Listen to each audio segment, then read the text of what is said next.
Whoa, buddy, put that thing back in its holster. We haven't gone anywhere. I don't understand. Check out the MichaelDukesShow.com for information on how to get access to the podcast. Welcome to the party, pal.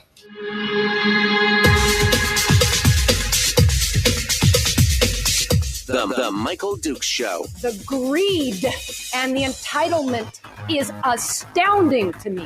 What more could you want from a low-budget radio program? This is a dumpster fire. That was just BS. It is time to get a new perspective. We know just what you need, and we've got just the cure. Open wide and prepare for a steaming hot cup of freedom. I just don't fathom it. The Michael Dukes Show, streaming live across the world. Oh, yeah. Live around the world on the internet at MichaelDukesShow.com and across the state of Alaska on this, your favorite radio station and or FM translator. Hello and good morning to you, my friends. Welcome to the program. I hope you had a great Monday. Ooh, it was rapid, man. Lickety split. Boom, just like that. Started off with the fastest 2 hours in radio and ended with the fastest Monday in history. Thank you, Lord. It was Monday all day long, but it was fast. At least, you got that. Welcome to Tuesday. That's our chance to get down into it, what we like to call Truth Tuesdays, a little bit of the weekly top three with Brad Keithley from Alaskans for Sustainable Budgets, who's currently waiting in the wings for us to kick things off here with the big three topics for today, which today include a discussion about the governor understanding whether or not we have a deficit, who wastes the PFD more, and what role is our state fiscal policy having in the migration issue, the out-migration, the in-migration. What's the problem? Brad's got those three big topics and more for discussions in between. In hour two, I'll do a few little bit of a recap on some of that and some of my thoughts on some of the positions on this, because this is kind of a weird thing. I'm it's one of those things where I'm like, I like it, but I don't. Anyway, we'll talk about that in hour two, and then we'll finish up with Chris Story. Chris Story, who will come in with us from Homer here to give us our weekly life coaching lesson on positivity, uplift, and Mo. All right. So that was it. It's simple. It's easy. It's we're ready to go. Let's get to it. Brad Keithley awaits us in the wings here. Let's jump in. Good morning, my friend. How are you this morning? How are things going? Michael, well, other than I didn't clear my throat. Michael, I'm doing great today. How about you? It's Monday. I'm a little sniffly today, but it is what it is, man. What are you going to do? I hate it when that happens.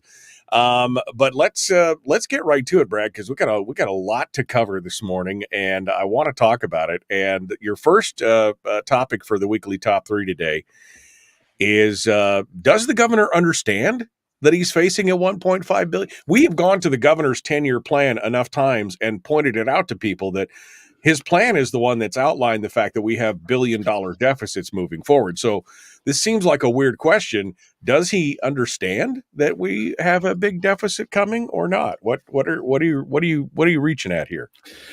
Well, Michael, I as a predicate to the subject, I just want to point out that every Friday we do an update of the state's 10-year outlook based upon the most recent projections from the Permanent Fund Board or Permanent Fund Corporation of the Permanent Fund earnings over the Permanent Fund returns over the subsequent projection period, as well as an update based upon current oil prices. And the most recent one that we did last Friday shows that over the 10-year period between FY25 and FY33, we're running a $1.8 billion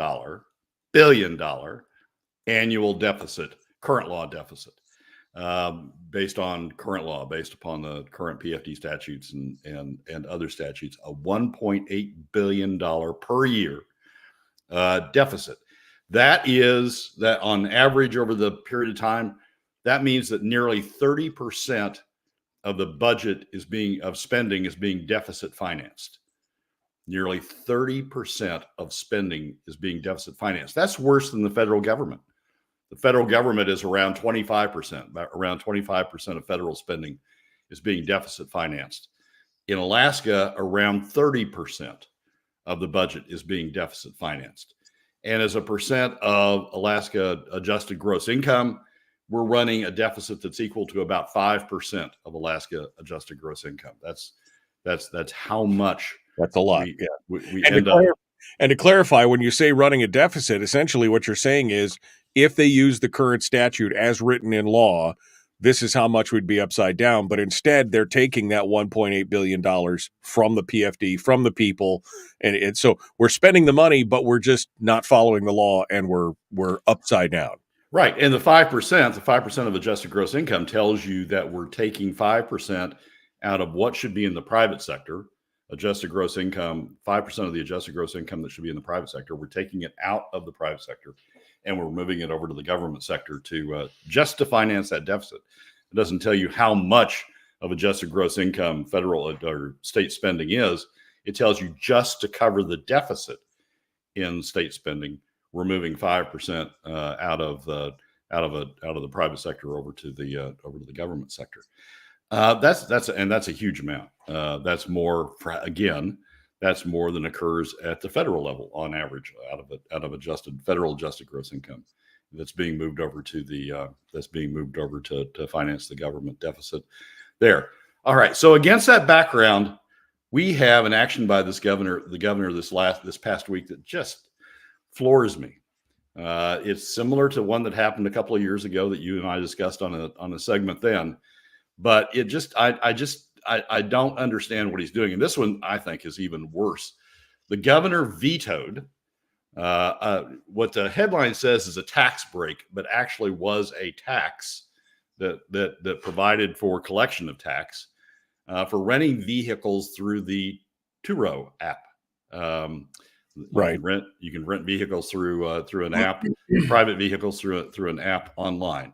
And right. while the state statutes currently provide that that's subject to tax, the Dunleavy Revenue Administration, Adam Crumb's administration, has made the decision not to assess that tax, not to go after that tax on owners. And so there was a bill in the legislature that was worked on, reached a compromise that would effectively shift the burden of the tax or shift the collection of the tax from the owners of the vehicles who are renting through the Turo app to Turo, to the platform, and collect the tax from the platform. And Turo agreed to that, and all of the parties involved agreed to that, to change the structure of the tax in order to tax Turo at a lower rate than the current nominal tax that's not being collected, to change the tax at a lower rate and collect it from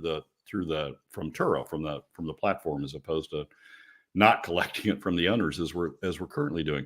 And that would have resulted in some increase in revenues to the state to be able to finally set up a system where the administration's Department of Revenue would actually go and collect the tax, as opposed to the situation where we face now, where they've decided not to collect the tax. That would increase revenues to the state.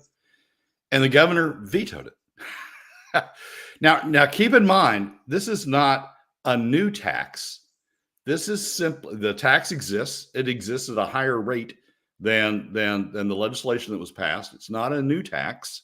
It is, in fact, a nominal tax decrease, but it is a tax in the sense that we would be able to collect the tax and be able to receive those revenues to reduce the deficit a little bit, at least.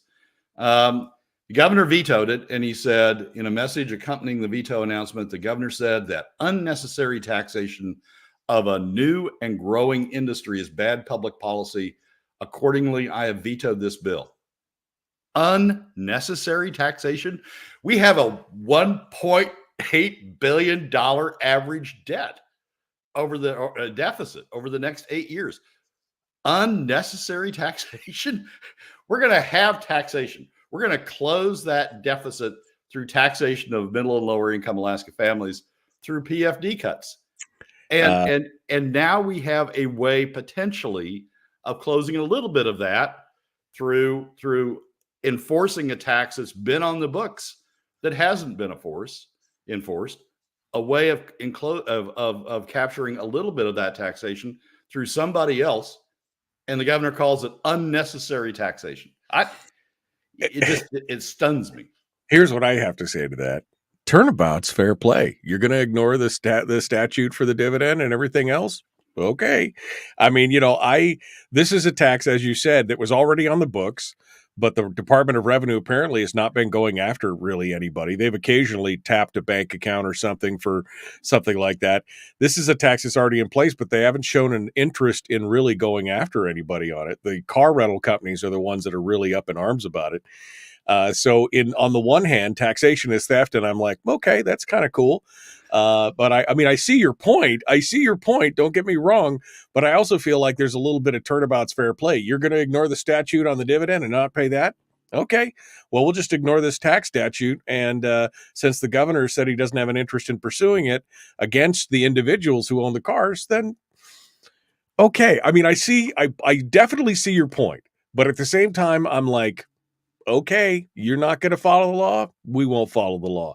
This is a slippery slope, but at the same time, I have a smile, Brad. I can't help but not say taxation is theft. And you guys, and again, this is a big push from big companies that are out there trying to, use the government to say, you guys have got to level the playing field for us because these ride sharing apps or the rental apps are changing it up. It's the same thing that's happening with Airbnb and the bed tax and everything else. It's the disruptors of this new technology is throwing stuff into a tailspin. So while I agree with your point, I also am smiling because I like to see it personally, but that's just me. But Michael, you're seeing it personally in terms of PFD cuts. You're seeing it personally in terms of a lower PFD than otherwise would be the case if we broaden the tax base. This we went through, you and I went through this as you're vaping. You and I went through this a couple of years ago when the governor vetoed a tax that had gotten through the legislature to increase the tax on e-cigarettes or have a tax on e-cigarettes. And he vetoed that and saying again at the same time, let's see, in vetoing that bill, the governor wrote, there were many conversations about what an appropriate level of tax would be, but ultimately a tax increase on the people of Alaska is not something I can support. Again, we already had a deficit. It wasn't 1.8 billion, but we already had a deficit. You could see the deficit coming at that point. A tax on the people of Alaska is not something I can support. He is taxing Alaska by not finding broad-based substitutes. We are having additional PFD cuts. That is a tax that falls hardest on middle and lower income Alaska families. It only falls on Alaska families, and it falls hardest on middle and lower income Alaska families. We do have a tax, and the governor's veto of these measures to develop alternative revenue sources is just, he's continuing. For him to say it's not a tax, for him to say it's an unnecessary tax on these companies or on this particular activity in the case of the e-cigarettes, for him to say we shouldn't be taxing is simply another way of saying we should be taxing Alaska families through PFD cuts, because it's one or the other. Well, that is true. I mean, that part is definitely true. And again, this whole thing is assuming that if we did receive more tax revenues, that somehow that would offset the taking of the PFD. But without a spending cap, none of that's ever going to happen, right? We could tax everybody and everything. We could tax the freight on air coming into Alaska, and it wouldn't matter, because they would spend every dollar of it because they have no spending cap and no downward pressure there either. So, I mean, this is it, you're pointing out it's a great point. But at the same time, until we get our fiscal ducks in a row and get a spending cap in there, we could tax everything we want. And, well, survey says they will spend every dollar of it and then some. I disagree with that in one respect. If we had a broad-based tax that affected the top 20%, the top 20% affected the top 20% and oil companies, if oil companies were subject to, in addition, were subject to an adjustment in their tax levels to reflect the deficits that we have going on, you would begin to see pushback on spending from those segments, and we don't see that now. Now, is that true of Turo, and is it true of the e-cigarette industry? I don't know, but certainly a broad-based tax would have that pushback, even in the absence of a spending cap. I definitely see your point here, Brad, and it is frustrating to see there should be some equitability in some of this and everything else, but at the same time, I get so tickled whenever tax gets ignored. I can't help myself, man. I can't help myself. Well, all right, Michael, just keep in mind when the tax is ignored, you're paying, you and your family. And everybody else's family on here are paying the consequences of it through increased PFD cuts. We're already paying. I mean, I've already expecting the PFD to go away at this point. I mean, I just think it's inevitable. And so if I can claw back anything, I might just want to buy another car just to put it on Turo, just for that reason alone. All right, we're gonna continue here. Brad Keithley, Alaskans for Sustainable Budgets. The weekly top 3, number 2, continues in a moment. Back with more right after this.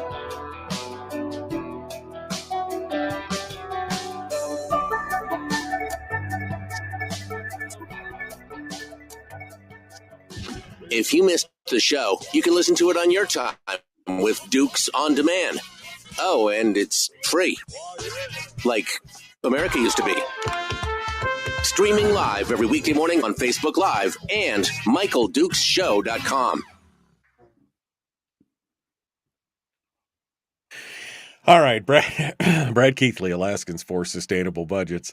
I was reading this and I was just laughing as I was reading the various articles because I'm just like, I wasn't laughing. I was cackling with glee because I'm watching these things, these people not wanting to turn in, people just refusing to submit their tax to the government. And then the bad news is that if somebody else gets to be governor, they could decide to direct the Department of Revenue to go after all those people. I mean, right now it's kind of a non-issue, but in the future it could happen. So, but it's crazy, Brad. And the danger here, as I said when I said earlier, it's a slippery slope, is of course the idea of the Irish democracy, which Brian mentions here, is that they ignore the statute, and then we ignore the statute, and so then they ignore and pretty soon you've got the rule of law means almost nothing at some point, and you're like, okay, that's horrific. But like I said, without some kind of spending cap, they could tax almost everything that they wanted. Brian also makes the point, I thought the tax revenue on marijuana was supposed to close the fiscal gap. Well, maybe on the spending levels that they had back when that was instituted, you may have been right. But today, they just want to, there's another dime. Let me just hoover up every dollar that's in the vicinity and spend it. I mean, that's just kind of where we're at, right? Yeah, the problem with that thinking, Michael, and this is going to be my response. You're playing the provocative radio host well here, but the problem with that is every time we just ignore it, or every time Department of Revenue. I mean, this is the government ignoring going after the tax, right? This is the Department of Revenue saying, "Nah, we're not going to chase that down." Yes, it is in the first instance the taxpayer that's ignoring it, but then the government's following up by ignoring collecting the tax. Every time we go down this road, it just means additional PFD cuts. And it just means more and more and more reliance on the PFD. Here's the message that the governor sends to the legislature each time he does this. He sent it with the vaping veto. He sends it with this veto is, you guys go through a bunch of effort. Legislature, you guys go through a bunch of effort, you reach a bunch of compromises, you have a bunch of hearings, you do a bunch of work, you bring a bunch of people in and knock their heads together.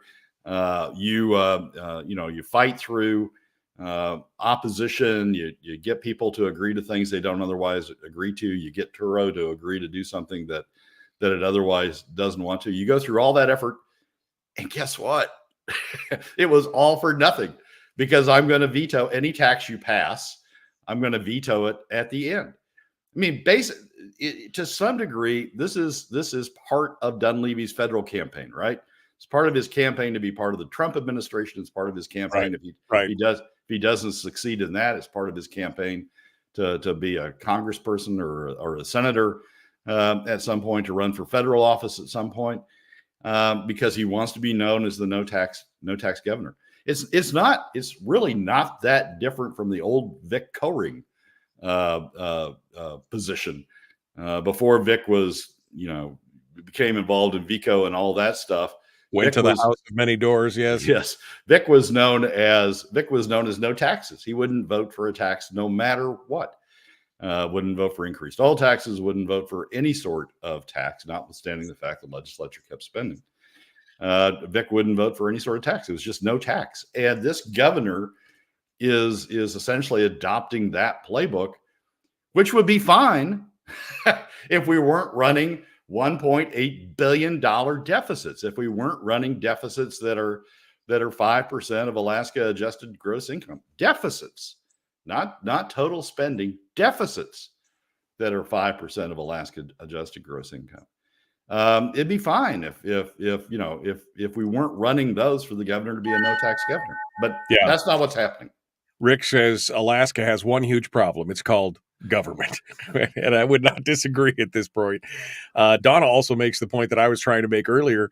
Taxes have generally been considered voluntary. The bill should have eliminated the tax altogether, but the rental car company lobbyists would have killed it, just like the taxi companies going after Uber and the hotels going after Airbnb. And they want the government to level the playing field on these innovators. We gotta jump back into it. I know you want to comment on it. Hold your thought on that till the next break. Here we go. The Michael Duke Show. Public enema number one. Oh, wait, sorry. Public enemy number one, which makes more sense. On the other hand, he's a little bit of a pain in the Michael Duke Show. Oh, yeah, we're continuing now. Brad Keithley, Alaskans for Sustainable Budgets, is our guest. We're ready to move on into number 2 of the weekly top 3, where Brad asks the question, who wastes the PFD more? I have an answer for that. That's called government. That's I win. There you go. That's the applause. Cue the applause. That was it. The government wastes the PFD. Brad, what are your thoughts here on this? There's some research out, Michael, that I hadn't caught up with. It's been out for a couple of years, but it was one of those things where I read something that led to another, that led to another, that led to another, that I finally caught up with. There's some research out that looks at an issue that we talk a lot about in Alaska, but I didn't know had research on it. The issue is when you get the PFD, when the PFD is distributed, there's all these claims that, middle and lower income Alaska people, particularly lower income Alaska people, waste the PFD by splurging it and spending it on toys and on things that they shouldn't, and that's a reason. Some claim that's a reason for cutting the PFD because it's otherwise just wasted. It's being splurged on things that aren't necessities of life. There's some research that uses a data source that hasn't been available for long, but looks into a data source that analyzes spending by income bracket. You can analyze spending by income bracket in the state and other states after any given event. And there's an author who, and this is published in the Quarterly Journal of Economics in 2018. There's an author who looked into what income brackets had a surge in spending after the distribution of the PFD. And it's a fascinating finding. The finding is that while there is a small surge, what he calls marginal consumption, there's a small surge in spending in the middle and lower income brackets. The big surge in spending that results in the overall average spending showing a big surge in the fourth quarter following the distribution of the PFD. The big surge is in the upper income brackets.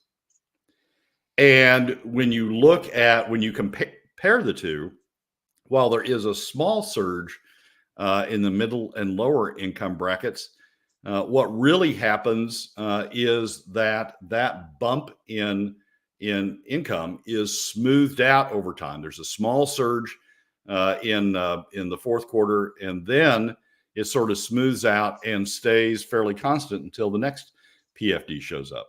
In the upper income brackets, what this research shows is that there's a huge bump in the fourth quarter, and then it comes back down and smooths out at a lower level than it would have been had the PFD income been smoothed out. So what it's really showing is all of that surplus spending, or a lot of that surplus spending that we see in the fourth quarter that people have historically attributed to low income, middle and low income families going out and buying toys or doing some sort of splurging, that average bump in income is really coming from the upper income brackets. This research adds to other research that's out there that I'm catching up with as I now started delving into what the academics have said.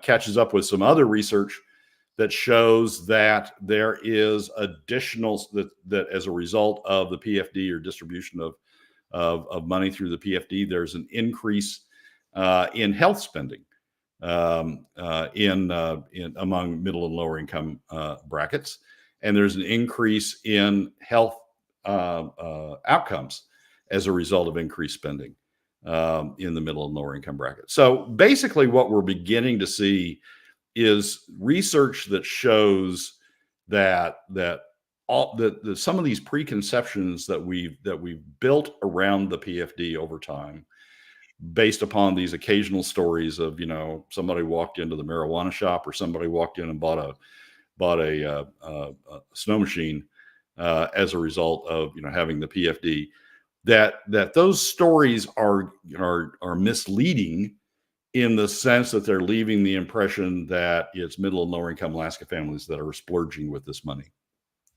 Yeah, no, I mean, my estimation has always been that the lower and middle income people are generally, for myself, I can tell you that up until the time maybe 10 years ago, and this is right before they vetoed a big chunk of the PFD, the majority of those PFDs were not spent splurging.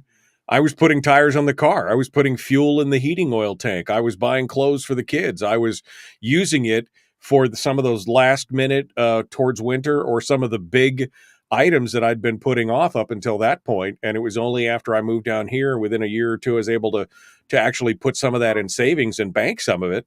I wasn't using it for hookers and blow or for trips to Hawaii or big screen TVs.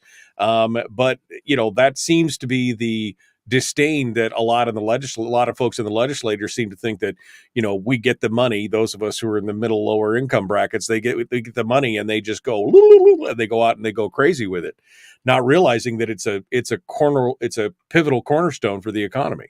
Yeah, that's one of the points that the research makes. It makes that middle and lower income Alaska families value the PFD, treat it as part of income.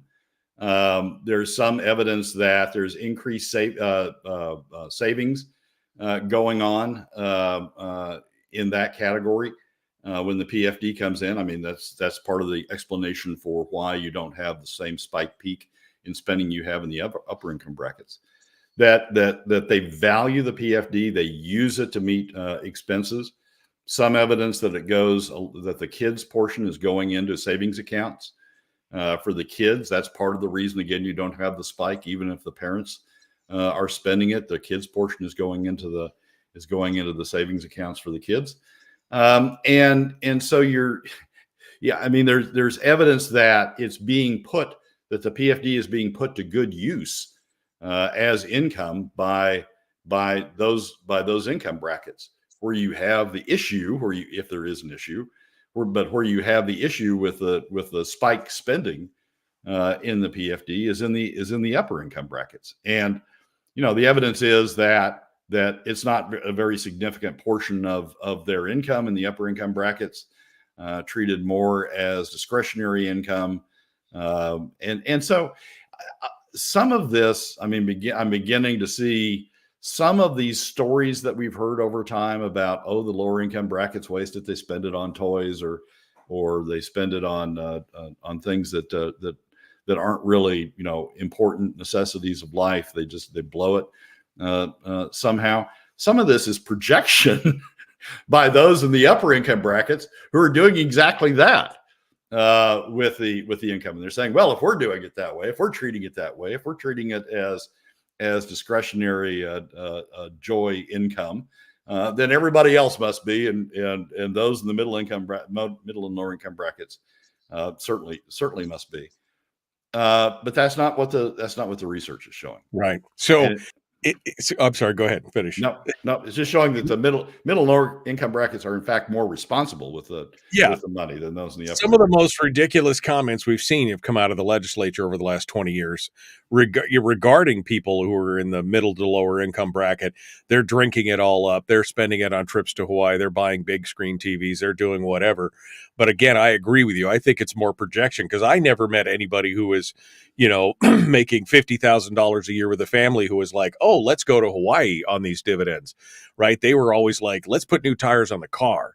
Let's fill up the heating. The fuel tank's going to be $5,000. Let's put it all in there so we have heat this winter. So who is wasting the PFD, right? I mean, who cares what they spend it on? Get it into the economy, says Kevin in the chat room. And I agree. That money should be in the economy, in the private economy, not in the public economy. So who does waste the more? I think I know your answer here, Brad, but who wastes more? Well, to the extent there is waste, and your answer, government's probably the winner, because government is taxing it and then spending it. But to the extent there is waste, and you define waste as discretionary spending on non-necessities, immediate discretionary spending on non-necessities, if that's how you define waste, which is, the theme behind a lot of these stories, that is discretionary spending on non-necessities. If you define it that way, then what the research is showing is that it's those in the upper income brackets that are doing that, because they're the ones that have the immediate bump in spending in the fourth quarter. Those in the middle and lower income brackets are holding on to it. There is some bump going on, but a moderate bump compared to what's going on in the upper income brackets. And they're holding on to it and spreading it, the benefit of it throughout the year. Or in the case of those who take the kids' money, and the kids, children is a large share of the PFD. A large share of the PFD goes to children. Those who deposited in accounts for their kids, either college accounts or savings accounts, for when they reach an age, that is going on more in the middle and lower income brackets than is going on in the upper income brackets. And I think that's an important point. I mean, you always get this pushback of, they just waste it. They waste the PFD. The middle and lower Which income is why brackets, we should spend it for them, because they waste it. Even though we're the ones that are, again, buying trips to Hawaii. But I mean, they're wasting it. So we should be in control of it, because we know better than they how to spend it. Exactly right. And that's where the research on spending on healthcare comes in. There is increased spending on healthcare following the distribution of the PFD. So we have people who are who are using the money to help take care of themselves, instead of the government taking care of themselves. And so those who argue we ought to cut the PFD because those people don't know how to take care of themselves, but we know how to spend it and we know how to take care of them. The research is showing that's not true, that they do know how to, that the recipients are using that money to take care of themselves. Again, it is this is one of the ultimate symptoms of the politician disease. First of all, they project their own behavior on other people, and then they tell other people that they know better than them how they should spend that money. And then we should shut up and sit down and do what we're told. essentially, because they have the wisdom to spend it when we don't, obviously. Brad Keithley, Alaskans for Sustainable Budgets. The weekly top three continues. We're about to go to break, and we'll return with number 3 of the weekly top three. It's a fast hour of radio. You got it right here. We'll be back with more right after this. Don't go anywhere. The Michael Duke Show. Common sense, liberty-based, free thinking radio.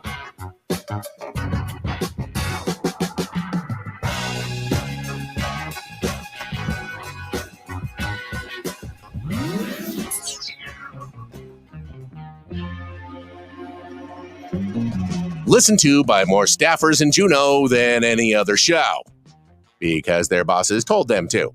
And after what they just heard, oh man, they're going to be pissed. You're a bad, bad man. The Michael Duke Show.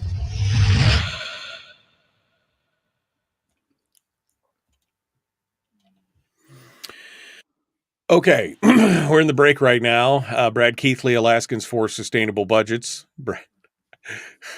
Let's go back to Donna's comment, because I know you wanted to comment and I cut you off there at the end. Use taxes have generally been considered voluntary. The bill should have eliminated the tax altogether, but rental car company lobbyists would have killed it, just like taxi companies going after Uber, hotels going after Airbnb, etc. Your thought on that before we move on to the other stuff, because I know you wanted to respond to that.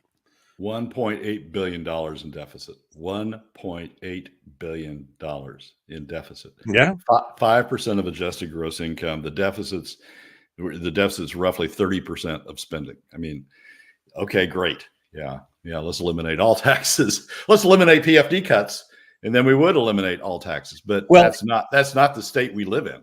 Look, it's one of the. I mean, outside of getting a spending cap, the only other way is to starve the beast, right?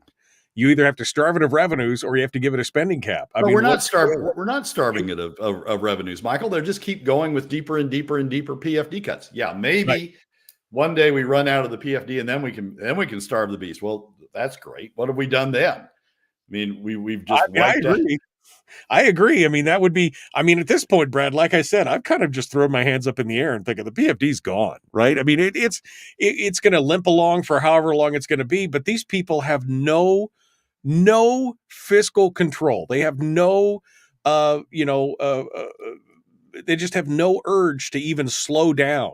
Oh, there's another dollar. Oh, there's another dollar. Oh, there's another dollar. They don't care. They're going to consume every available dollar and hoover it up and spend it out, because they know better than us how we should spend it. I mean, I agree that with your point. Again, I'll go back to saying I agree with your point, but at the same time, I mean, how do people continue to live? Well, maybe they avoid the taxes. That's how they do it, to continue to keep things rolling, to keep the lights on while they're waiting for the government to figure it out, which they obviously are not going to do, because there's no discipline and there's no will to get it done at this point. Well, then we're all doomed. I mean, Alaska is unique. Alaska has a high cost of living. Alaska has a lot of issues, and the PFD does a lot to solve some of those issues. It does some to solve the high cost of living. If we're just going to say, oh, it's just gone, there's no reason to try to defend it. There's no reason to try to put the brakes on. There's no reason to try to get alternative sources of revenue, including some that would help put the brakes on. There's no reason to do that. We'll just keep on going down this road. And everybody sort of grabs for himself by ignoring taxes that they can along the way. Right. Then we're just all doomed. Again, the Irish democracy. There's the danger for sure on that. But I look, Brad. You and I agree on this, that there should be a spending cap and there should be some fiscal discipline. Unfortunately, they just all hate us. I mean, they cannot see, again, and you've painted the perfect picture with the first segment and now the second segment of them saying, well, you are the problem because you spend it on hookers and blower, whatever it is that we're spending it on. But we know better than you. That's why we need to retain the money, because we have to take care of you. This is, again, just a bigger move to make us and push us towards a dependency state. They don't want us to have a PFD because that gives us some measure of independence. They want to control everything. That's really what it comes down to. They want to control everything and cradle to grave you and take care of it. That's the bottom line. That's the mindset. With in Zach Field's case, with increased government employees, increased union Exactly. members. Well, that'll solve it. We need more government. Somebody said that earlier. That's all we need is more government employees. That will solve the. Yeah, Rick said it. We just need more government employees. That will solve all the problems, right? I mean, if you really wanted to pull yourself out of poverty, you'd get a government job. We'll create one for you. You obviously don't know how economics work. I'm just saying somebody's got to pay for that, you know. But I did not read this full piece that you put out here from Annual Reviews, which goes over the whole sovereign wealth fund. And I started looking at all the links, and I'm like, oh my God, there's got to be this is a deep dive. This is a rabbit hole of the internet. That's got to be a 4-hour read right there on that piece. Well, it's more than a 4-hour read. I've spent more than 4 hours going down all those links, and there's some really good research out there. I mean, there's like the research on who in fact who's spending it all when they get it in their hands. There's really some good research out there. Yeah, I've actually never heard that research mentioned in the legislature or frankly in any of the fiscal policy discussions. So right. We need to start bringing it into the debate, because I think it really helps support the point that we're trying to make, which is the PFD is a good thing, right, for Alaskans. So if you guys want to take the deep dive, I've posted it once, but I'll post it again here. This is the review that's talking about sovereign wealth funds that has all the research attached to it that Brad was talking about, because, oof, man, there's some big stuff in there. Big stuff. All right.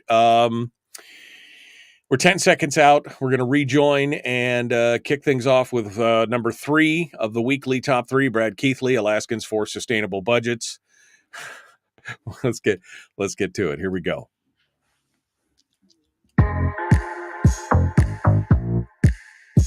The Michael Duke Show. Not your daddy. Wait, sorry. Not your daddy? Ooh, not your daddy's talk radio. Whew. I was scared for a second. Thought we were going down. Here's Michael Dukes and the show.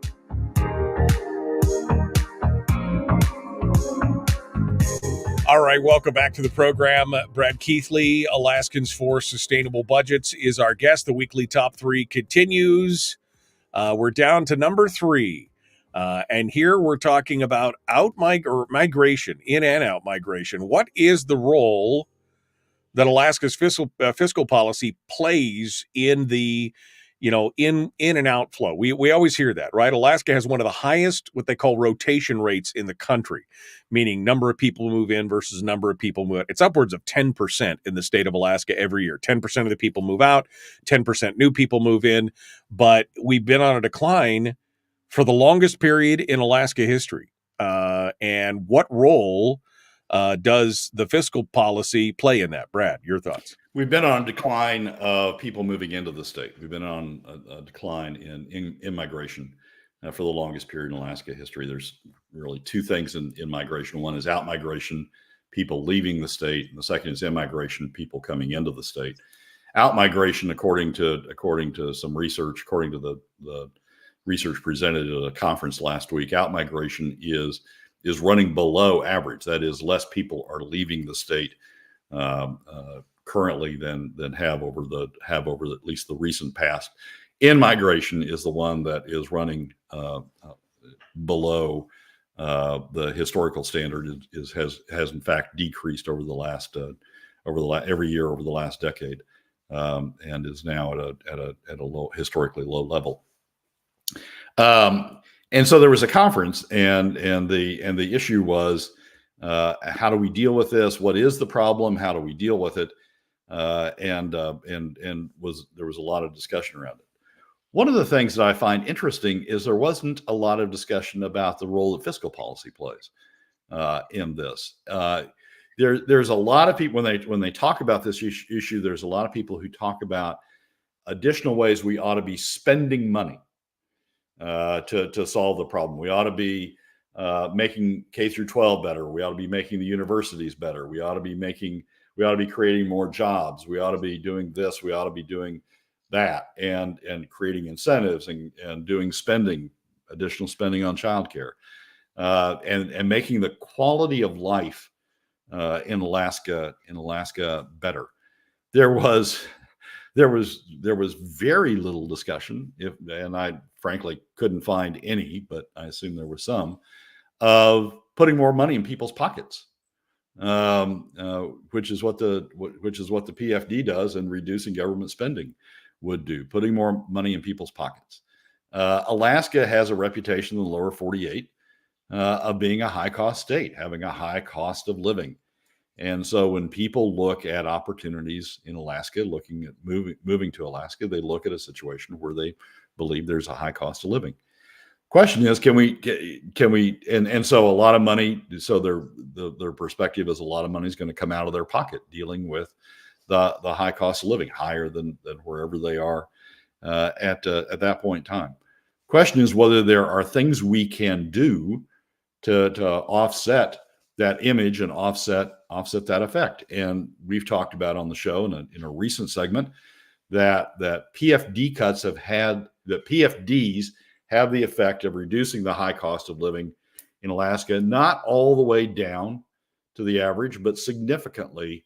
We make significant progress toward the average cost of living throughout the U.S. with PFDs. PFD cuts have moved Alaska back toward the high cost of living because we don't have that. We're not using that revenue to offset the high cost of living that we have here. And so by focusing on how do we spend more in certain areas, or how do we make Alaska more attractive in these quality of life areas, all we're doing is exacerbating, because we use the PFD cuts to fund them. All we're doing is exacerbating the high cost of living problem. All we're doing is we're telling people it's going to be more expensive to live here because we're taking money out of your pockets to fund these additional things. The government knows best. Fund these additional things that we think you're going to want to move up here. And when you focus in particular on working families, working families, which is where we have a deficiency, which is where the in-migration isn't keeping up with the out-migration. When you focus on working families, you're really talking about middle-income families.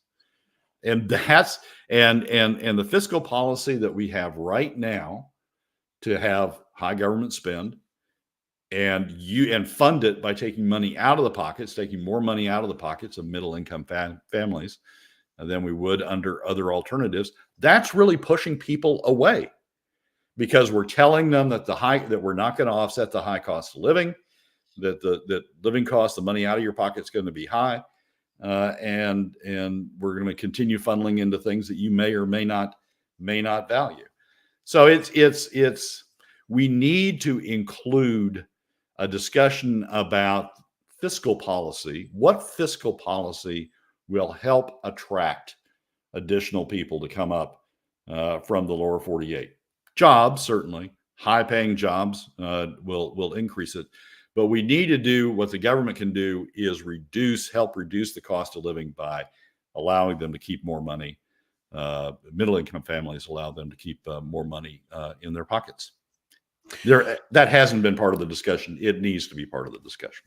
I would agree with that. And I think, it's interesting to see that, 14 years, I think, is the low right now. It's been, the in-migration reduction has been going on for up to, I think, 14 years is what the article said, which is a big chunk. And of course, we had the crises of the mid-teens there to deal with, and everything else. Coming out of the crises of the 07-08 problems and everything else. And then you got COVID. And I'm not sure that some of this doesn't play back into COVID as well, because people, the whole workforce kind of changed with COVID, where people were not necessarily looking for that career path as much as they were looking for to make enough money to get by and to experience things, which you think Alaska would offer more than anybody else. I mean, we're the last great frontier, right? The land of adventure. You want to come up here and find it. But I mean, these are the kind of questions we need to be asking. And the biggest part that they said is that in one of the articles that you sent me was that the lag in the economy of the Alaska economy overall compared to the lower 48, even during those times, has been a big contributor to it. The Alaska economy has been behind the lower 48 economy for years. And we never really have pulled ourselves out of that slump, starting with the recession during, but before the Walker administration, et cetera. We're still dealing with that because we just can't fix our fiscal house. Yeah, exactly right. I mean, we're draining money out of the economy. We're draining money out of the economy. We're draining money in particular out of the pockets of middle-income families. And we're saying, we're going to create a bunch of new toys, a better childcare system, a better university system, a better K through 12 system. We're going to create a bunch of these toys that will attract people up from the lower 48. Well, it hasn't. It's not showing that it's doing that. And in the meantime, we're using up the advantage we have of reducing our high cost of living and allowing people to keep more money in their pockets. So, yeah, there needs to be part of this discussion needs to be: are we pursuing a fiscal policy that attracts people, or are we pursuing a fiscal policy that pushes them away? And I think what I've seen and what the numbers are showing is we're pursuing a fiscal policy that pushes people away. We're not pursuing a fiscal policy that allows them to keep money in their pockets. We're pursuing a fiscal policy that says, "Oh, we're going to throw all these, additional spending out there, and maybe we'll attract you up there," while we're taking money out of their pockets. We're leaving the high cost of living in place. Brad Keithley, Alaskans for Sustainable Budgets. How does that factor in with what you were saying earlier, where we should be paying these taxes on the cars and everything else? I mean, when when they're just using it to do these kind of things, where they're trying to incentivize, spend to incentivize. Well, certainly getting spending under control is one thing we ought to be doing, but it's rate design, Michael. I mean, who do you charge? Who are you charging when you have a touro tax? You're charging tourists, right? Who do you charge when you're taking PFD cuts? You're charging residents, middle income residents in particular, when you do PFD cuts. So it's rate design around how you raise revenue, and there are huge implications of that. If you focus your revenue coming from middle income families, you're undercutting yourself. If you focus it on a broad base so that everybody pays less because it's a broad base, and you focus it in part on tourists and in part on non-residents, then you begin to have a revenue design that lowers the impact on middle-income families. And maybe it's just meant to destroy the middle class. I mean, I mean, at some point, that might be part of the goal. Brad Keithley, Alaskans for Sustainable Budgets, the weekly top 3. Thank you, my friend. Michael, as always, thanks for having me. Hour 2 is dead ahead. Be kind, love one another, live well. Back with more. I mean, really, Michael says that in the chat room. Whoops, nope. Where is it? There we go. Well, that's the goal, to destroy the middle class. And I think in some ways maybe it's not the spoken goal, but maybe that's the unintended goal. We turn Alaska into a public park, and the middle class doesn't have to be here. We've got the dependency class, and then we've got the upper echelon, and everybody else can enjoy it. Meanwhile, everybody else just needs to go away. I mean, that's, I may not disagree with that. I think part of the point is, I think people just skip over the middle class. It's 60%. I mean, the low income's 20 is the bottom 20%. We talk a lot about the top 20%. The middle income brackets are 60% of the state. Lower middle, middle, and upper middle. That's 60% of the state. And I think we just skip over them. I mean, we talk about, we need to have more government spend to deal with the low 20%. We need to focus more on, making sure the low 20% aren't left behind. The top 20% just doesn't want to pay it.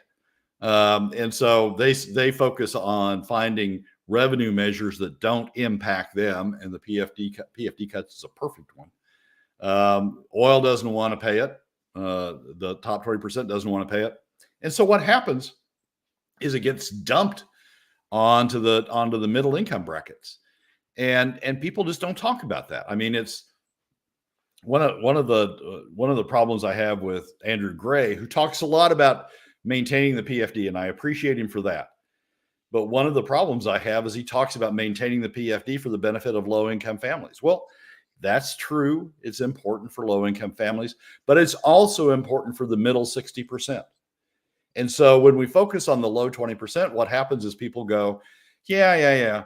We should maintain the PFD for them, but we give them all these other things.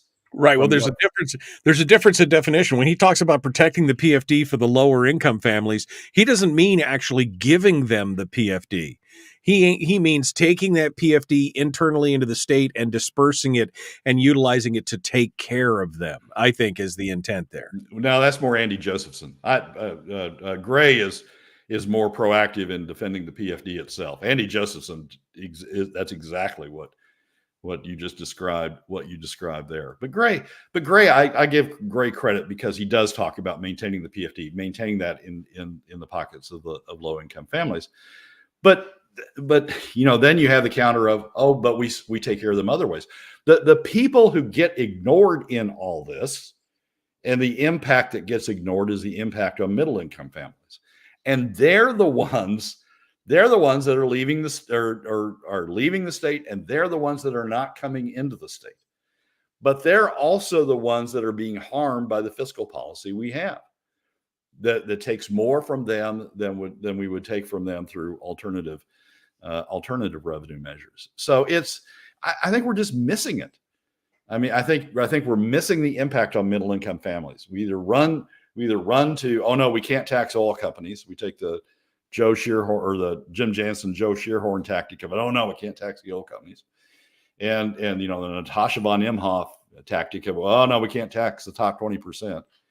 And then but we got to spend in favor of the low 20%. I think the middle income families just get ignored.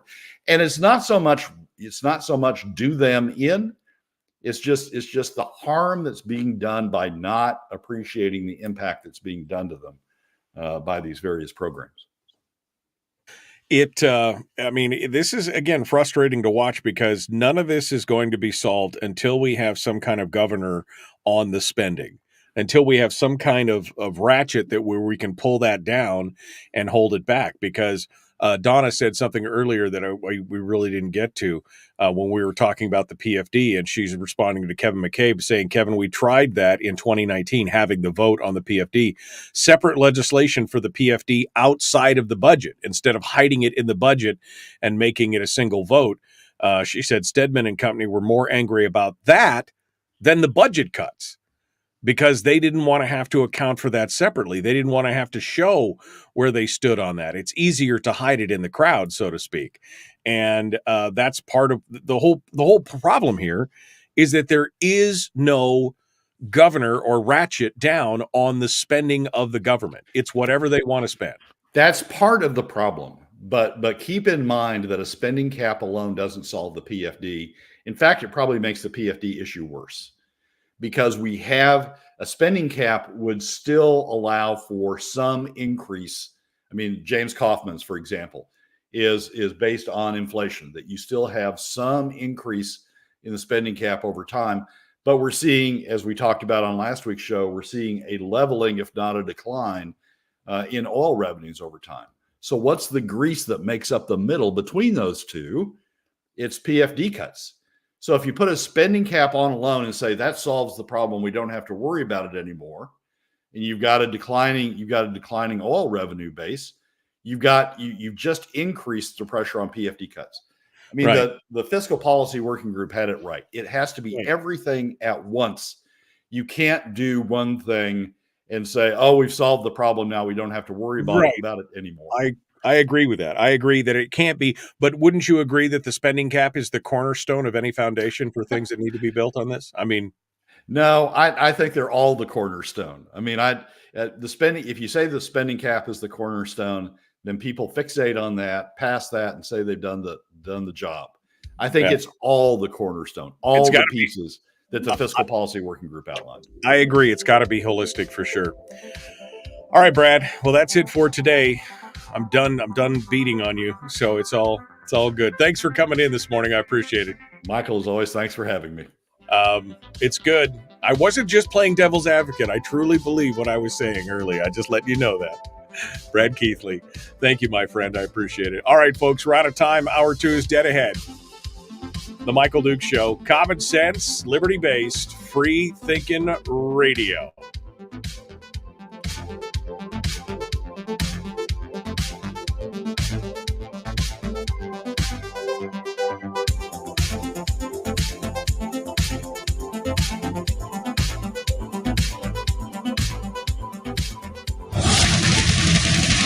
Whoa, buddy. Put that thing back in its holster. We haven't gone anywhere.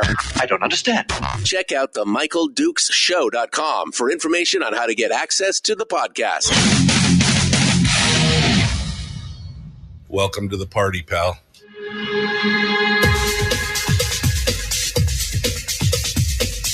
The Michael Dukes Show. The greed and the entitlement is astounding to me. What more could you want from a low-budget radio program? This is a dumpster fire. That was just BS. It is time to get a new perspective. We know just what you need, and we've got just the cure. Open wide and prepare for a steaming hot cup of freedom. I just don't fathom it. The Michael Dukes Show, streaming live across the world. Live around the world on the interwebs at michaeldukeshow.com. That's the website where you'll find everything related to the show, including links to the podcast, links to our social media sites, YouTube, Facebook, Rumble, where we simulcast the radio show each and every morning. And of course, broadcasting live on regular old, plain old terrestrial radio. You got to love it. You got to love it. Welcome back. It is hour 2. We just finished up with Brad Keithley from Alaskans for Sustainable Budgets and the weekly top 3. And I have some thoughts on some of the things that Brad was talking about. And then we're going to get into a few of the headlines that are out there this morning as well. Before we finish up with our positivity segment with Chris Story, who's going to be coming in at the end of the show today to share his thoughts with us on well, I don't know what he's going to talk with us about. It's usually a surprise. Usually I have no idea what his topic's going to be till either right before his segment or right before the show. So that's good. I mean, it's a spice of life, right? The spice of life is what I want to dive into. All right, let's take a little bit of a crack at what Brad was talking about here in the weekly top 3. The first topic that he got into, and I gave him a little pushback, and he thought I was just being the good. I don't remember what he said. It wasn't the controversial radio show host. It wasn't adversarial, but I was giving him a little pushback. And what we're talking about here specifically is the governor's vetoes of the Turo rental car tax. And while I definitely understand the point that Brad was trying to make with this, Brad was trying to make a point of, hey, we need more revenue. They're taking the PFD. He talked about the deficit spend, which is one way of looking at it. It's all general fund revenue, right? But basically taking that dividend, if you paid the statutory dividend, we'd be upside down, right? If you paid the statutory dividend, as the law says, and paid it out right now, we would be upside down. And in fact, we've have deficits, billion-dollar deficits going forward every year. No doubt about it. And Brad was pointing out that here we have a tax that's already on the books. Now, I want to clarify this because what the governor has vetoed was not a new tax, okay? It was a tax, and really it's interesting that the public media, one of the articles, one from Alaska Public Media, says Dunleavy vetoes tax break for Turo operators. leaves owners to collect rental car taxes themselves. Now, it wasn't really a tax. It wasn't meant as a tax break. That was not the main prime reason for it. It ended up being a reduction in taxes, meaning it was going to be, instead of the standard 10%, they were going to have to pay an 8% tax. But it's a tax that's already on the books, right? It's just one that the state is really not enforcing. The tax is supposed to be collected from the owner operators from the owners of the vehicle, the private citizens who have signed up to the Turo app to rent their vehicle. They're the ones who are supposed to be responsible for collecting the tax and passing it on to the state. And they say that right now, something like there's a delinquency of about $500,000 right now in rental car taxes that are not coming into the state. And what the governor did, because this would have transferred the responsibility for collecting the tax from the individual car owners to the Turo app itself, and Turo would then have had to pay that. So if you rented a car for $100 a day, Turo would collect the extra 10% tax and send that $10 to the state. It wouldn't be the responsibility of the car owners to do so. The governor has vetoed this, and his reasoning was, let me go back to what the comment was that he said. Here we go. Unnecessary taxation of a new and growing industry is bad public policy. Accordingly, I have vetoed the bill. Now, I agree with what the governor's saying there, and this is what I've had to laugh because we've seen this in pretty much every new, what I call disruptors, right? These are new disruptive technologies and disruptive industry businesses that have come into the industry and disrupted it. And then I'm talking about, this is mostly like gig economy stuff, right? Where like you have Uber, who came in and turned the taxi industry on its ear. Because they had a false monopoly. They had a government-controlled monopoly in most cities, where you had to, in New York, they call it the medallion, right? You had to buy your medallion to be able to operate in New York City. Well, those things were like $250,000 to be able to, and there was only a certain number of them. So if you'd been driving a cab for years and you wanted to retire, well, then you could sell your medallion, put it out on the market, and somebody else could buy it and then utilize it. It basically is it's not a free market solution. It's a government monopoly and controlled solution in that regard. And then in comes something like Uber or Lyft, where they are doing it through through the disruptive technology of an app and everything else. And all of a sudden, they were stealing a part of the market share. And that was just desperate. They were getting desperate on it. Same thing happened with motels, hotels, and then Airbnb. When bed and breakfasts were a thing all by themselves without the app, it was no big deal. I mean, they wouldn't really, they didn't really care. But now that anybody could rent out a room or a whole house or whatever for a period of time, all of a sudden that became an issue because it was competition for them. Now their argument is, well, the state, the city, the county, the borough is losing money because they should be collecting the bed taxes and everything. That's their argument. But the overall thing is that it is cutting into their business. It's non-sanctioned competition. They're okay with sanctioned competition where the government is overseeing everything. This is the problem overall with government intervention in these kind of things. Well, we're doing it for your own safety.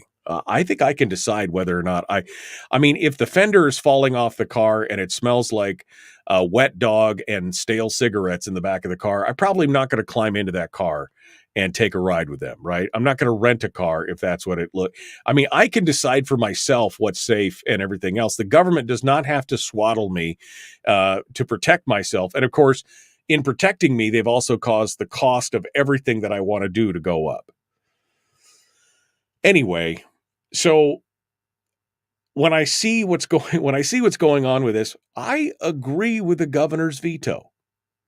I agree with that veto.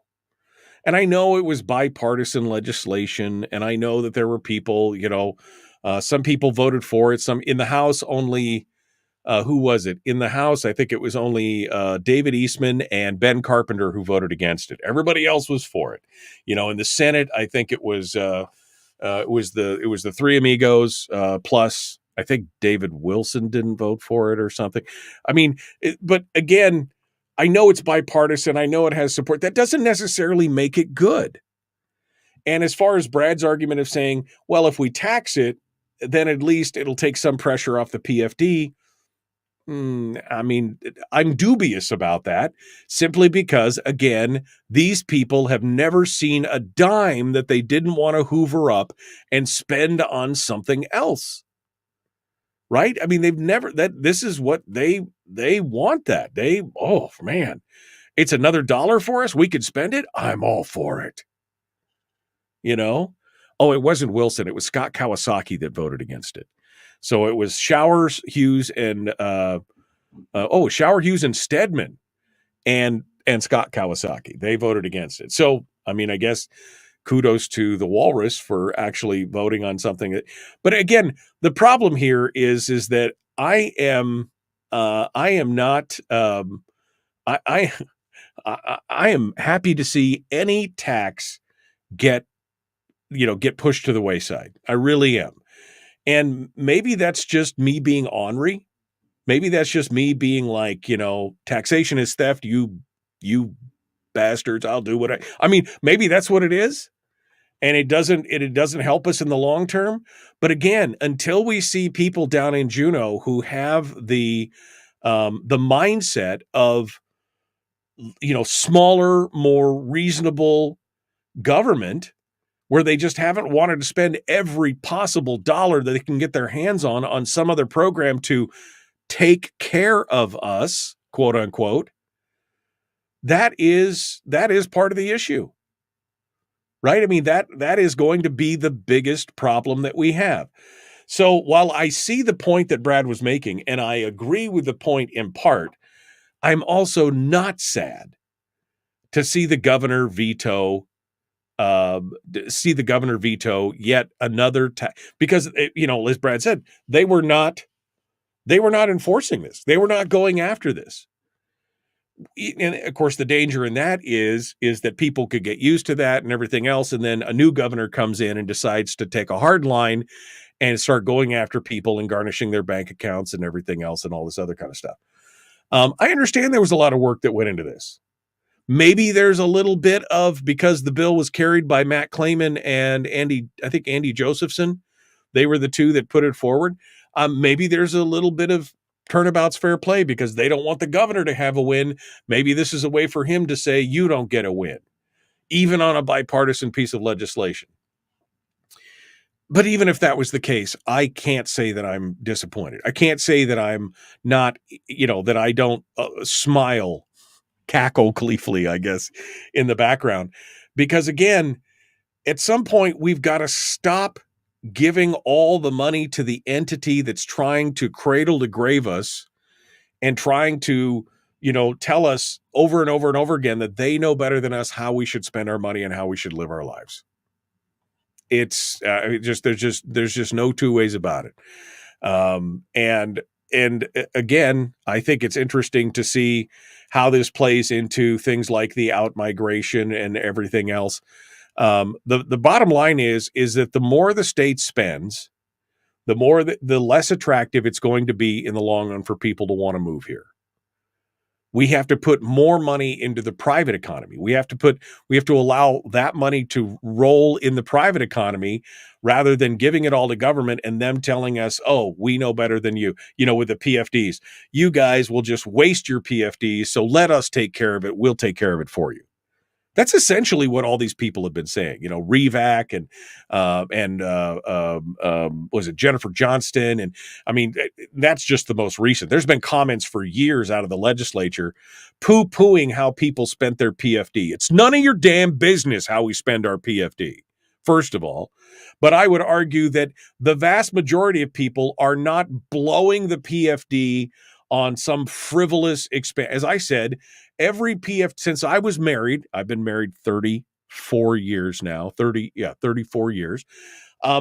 Since we've gotten married, every PFD up until about 10 years ago went to pay for basic services, goods, things to get us through the winter. Every PFD. One year we used it to pay off our house, to pay off the had a balloon note on the second mortgage or whatever it was from the owners. I paid it off. That was, man, great deal. Every other year it was heating oil, it was tires, it was food in the fridge, it was, things to make sure we were set for winter.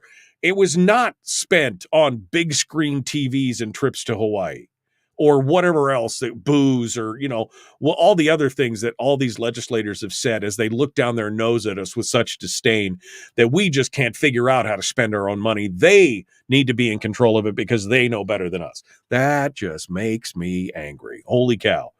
That somehow we can't figure out how to spend, because it is I know, Randy, you're going to have a conniption. It is our money.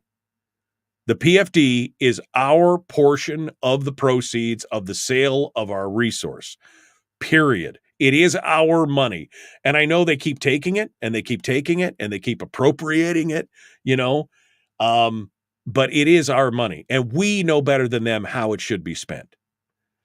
So if a few more dollars end up in the pocket of some person who's renting their car on Turo, then then good for them. Good for them.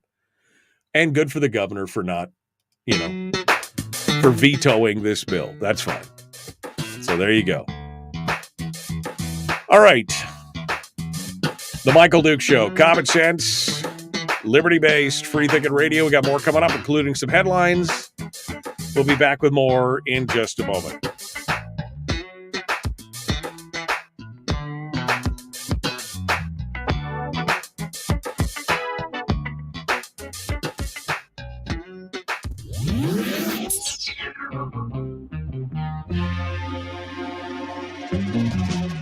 Running on 100% pure beard power. Oh, also some coffee. We dip our beard in coffee. Ha, nice beard. The Michael Duke Show.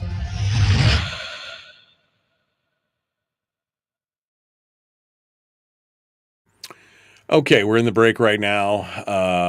Let me go back through here and talk about the thing. And sweet merch. I told you guys I built up a whole brand new website and then I never launched it because I couldn't get the store back in. I got way late on something else. I'll be honest with you. I built it all and it's a sweet looking website. And I gotta fix it. All right. Donna says Kaufman's and Meyer's spending caps are a percentage of the private economy, not based on inflation. HGR 7 would also serve as a spending cap. And I agree with that as well. No, I mean, I do agree with what Brad was saying is that it has to be holistic. It can't just be a cap. But to me, that's a first step in making it all happen. Because obviously, none of these people in the legislature have any, I shouldn't paint with such a broad brush. The vast majority of these yahoos in the legislature have no interest in being fiscally disciplined. They have no interest in and taking all the pieces and parts of the fiscal policy working group. And how do I know that? Because Ben has fought so hard to try and get one piece to the floor and then get riddled full of bullets. It's just, You mean the Turo rental car tax reduction bill? I mean, if that's what you want to call it, that's not inaccurate, but also, if they're not collecting it, is it really a reduction? If they're not collecting the tax right now, is it really a reduction or would it be an increase? If you're currently not collecting the tax and turning it over to the state, that means it's at 0%. And if you passed this bill and it forced them to do it, that would be at 8%. Is that a tax reduction or a tax increase? Now, granted, the people who are paying the bill down the road are actually the people from out of state, but that means another 8 or 10% money in people's pockets. I'm not necessarily against that. I'm a rebel, Dottie, a rebel. Randy, let me just throw this at. Randy says, I was hoping you would challenge Brad Keithley to give his definition of a true government tax. Is that you only believe something it's true if it's how the government defines it, Randy? That's the first problem right there. He says, how else will we find out if a cut to the PFD is truly and honestly a tax? Otherwise, Brad might be fooling all of us. Okay, so here's the thing, Randy. I'm never going to ask him that question. Never going to ask him that question. And in fact, I'm done answering you on how that question is. We had that full conversation last week, and you are like a dog on a bone. You won't let go of it. Because like I said, whether it's defined as a tax, it doesn't matter because it has the effect of a tax. So that's my final word on the subject. There you go. Ron says, it doesn't matter what the legislature does. There will always be those on both sides, those that create and those that take. Everything depends on which side yells the loudest. Unions. Government is not a producer. It's only a consumer. A fire is also a consumer. It only leaves ashes in its wake. I've often said that, government is not a producer. It is a net consumer, and it always has been. It's always just like it is. Are smoke and wet dog scented cars dangerous? I don't know. It was an example that I was trying to give. Like I said, the fender could be hanging off the car. Or maybe I just don't like the cut of the jib of the driver. I mean, or it smells like wet dog. I mean, I can decide for myself whether or not I want to get in those vehicles, right? That should be the thing there. I don't need the government to protect me from those kind of, things. Let's see. Donna says, get rid of all anti-commerce taxes. Yes. I mean, that's a good start. Can we say all taxes? All taxes. Good morning. It's criminal. You can't barter with gold grains. I mean, I think you can. Maybe not with an official business, but I'm not saying you couldn't. I would trade you something for gold if I had something you wanted. Yeah, Donna says Milton Friedman isn't good enough. Talking to Randy. Good grief. Yeah, he's clinched on that like a pit bull. That's the fact right there. All right, where are we at? We're coming up on it here. About 5 seconds. The Michael Duke Show. Common sense, liberty-based, free-thinking radio. Like, share, subscribe. Please do that right now. Like and share.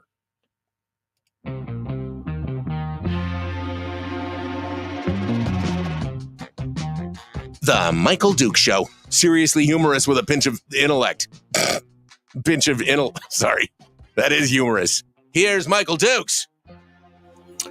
Okay. Oh,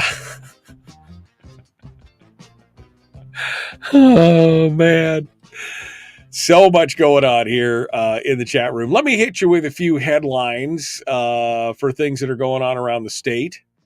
And we'll see where you're at here in just a bit. We got Chris Story coming up at the end of the show. He'll be joining us to give us our weekly life coaching lesson. And it always has something. It's always positive. He is one of the most sickeningly positive people I know. That's a good thing. I mean, don't take the word sickeningly in a bad way. It's a pleasure.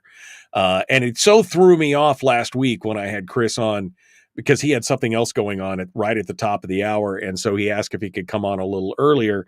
And so I put him on. It's so hard because I feel so good after doing a Chris Story segment. I think we did it when we did it the first or second segment, whatever it was. I felt so good after coming out of a Chris segment, then to kind of I felt like I was like trying to climb into the pig trough, right? Afterwards, like I'm fresh and clean. And now you want me to climb back down into the grunge, And so it's always the best ways to kick off my Tuesdays is with a little Chris Story, because the guy, he paints my world with rainbows, is I guess what it all comes down to. So we're going to leave him at the end of the segment because I can leave on a high note. Otherwise, oof, man, what a hot mess. All right, so let's hit some of the headlines that are going on around the state right now. Yesterday we talked about the court case going on in Superior Court in Anchorage, where the Alaska Democratic Party has said the quiet part out loud that they really don't like ranked choice voting when it's one of their candidates that's facing another party member as well. They don't like that at all. And so yesterday, oral arguments were held in the Superior Court case. A judge is now expected to rule Tuesday, today, on this case with the Division of Elections. The issue, of course, is whether Eric Hafner's name should be moved up to the fourth slot on the ranked choice ballot. Two previous candidates dropped out who would have been on the ballot, both Nancy Dahlstrom and Matthew Salisbury, and that meant that John Wayne Howe and Eric Hafner moved to the third and fourth slot. The Democrats were upset about that. They were not happy. They're saying, well, he's a felon. He's in prison. He may not get out. He may do all these things. But the state pointed out something interesting. They pointed out that the Democrats didn't challenge Hafner's credentials when he was running in the primary against 11 other candidates. They didn't say, well, he's not valid. I mean, he's a member of their party, right? He's a Democrat, registered Democrat. He's a member of their party, and they didn't complain then, even though he was in prison and they could have easily, known about that and everything else. But it's only now that there's going to be two Democrats. Howe is an Alaska AIP member. So you've got Peltola, the Democrat, Begich, the Republican, Howe, the Independent, and Hafner, the Democrat. Only now are they upset about the fact that they have to face off against Hafner. And I guess this is just showing that maybe their ranked choice voting scheme is not as great as they thought it was. Only when it's Republicans facing off are they saying that it's the way that they want it. Now they got to go to court to fight it out. Right? I mean, the Democrats, according to the Republican Party and Suzanne Downing over at Must Read, saying are trying to change the outcome in November through litigation. And I would not disagree with that. I think the Democrats are really concerned because now they're seeing polling that shows Nick Begich is neck and neck with Mary Peltola. That before, when it was Dahlstrom and everything else, this was probably going to be a walk-on for Peltola. But now that Dahlstrom did the right thing, and again, congratulations to Nancy Dahlstrom for doing that right thing, for taking the hard choice and saying, I just don't see a path forward and we need to be together and kumbaya, and she stepped down. Thank you to her. And then Matthew Salisbury did the same thing. And now you've got a real head-to-head race with Peltola and Begich. But the fact that there's another Democrat on that ballot, even though he's an unknown, he received 0.5% of the vote. Oh, they don't want to see another D on that ballot. They do not. Remember what happened to Al Gross last time. Remember, he went off to sleep with the bears or hunt the bears or do whatever he was going to do with the bears. Remember, he was hot and heavy. And then all of a sudden, one day, boom, he was gone. You remember that? I mean, it was kind of shocking. He was like full force out there, everything else. I remember we got calls, pull all these ads, in the radio station, pull all these ads immediately. And the next day he was gone. No reason really ever given as to why he pulled out of the race. Nope, just gone. Carmela Warfield, Alaska Republican Party chairwoman, is quoted here in the Must Read article saying, "We believe the inclusion of the second Democrat on the general ballot is well within the parameters of applicable laws." Well, yeah, of course, because we had two, right? And a direct result of the ranked choice voting scheme that is currently the law in Alaska. If our traditional historic voting process was in place, this issue would be moot. The second incarcerated Democrat would never have made it through his party's primary. The fact is, we're currently burdened with ranked choice voting and its results, whether we like it or not, which is just a nice way of saying, you asked for it, you got it, Charlie. That's what it came down to. So the answer to this is that we're going to have an answer today sometime, supposedly. He's going to give us his ruling sometime today. Now, that may not be the end of it. It may need to go up to the Supreme Court We'll see whether or not the Democrats take it that far. They probably will, but we'll see where it goes from there. And then we have this story out of Fairbanks. The Fairbanks North Star Borough has got its elections coming up. And there is an annual forum that's hosted by a group called ITA, the Interior Taxpayers Association. Now, they've been holding this forum for, it's got to be close to 30 years. They've been holding this forum in Fairbanks. It's a candidate forum. But some members of the political, candidate class have decided they're not going to, they did not want to attend the ITA forum. Why? Well, according to Borough Assemblywoman Kristen Kelly, who's running for re-election, she said the ITA forum does not seem like a legitimate forum. What? It's not a legitimate forum. It's been in place for 30 years. It's not a legitimate forum? They have held a candidate forum on the first Tuesday after Labor Day for decades. It's one of the first candidate forums held in which candidates for borough, city council, or mayor are all invited to provide statements and answer questions. Kristen Kelly told the newspaper, "I chose not to participate in the forum because some of their more prominent members have spoken at assembly meetings in the past. There was no guarantee we would be treated civilly. It does not seem like a legitimate forum." This is the thing. Because some prominent members of ITA have spoken at assembly meetings in the past and maybe had some criticisms for some of the assembly members, I'm not going to participate because I might be criticized or my positions may be called. This is fear. This is absolute unmitigated fear and hubris as well that they're going to do it. I'm just it's not a legitimate form. In your mind, it may not be a legitimate form, but they've been doing it for 30 years and it's packed every time they do it. I attended the ITA forum when I ran for office. Not only that, you know what? I went in and did interviews with the NEA. I knew that they were gonna hate me. I knew that they weren't gonna, but I went and did it. Why? Because I'm gonna give you my position.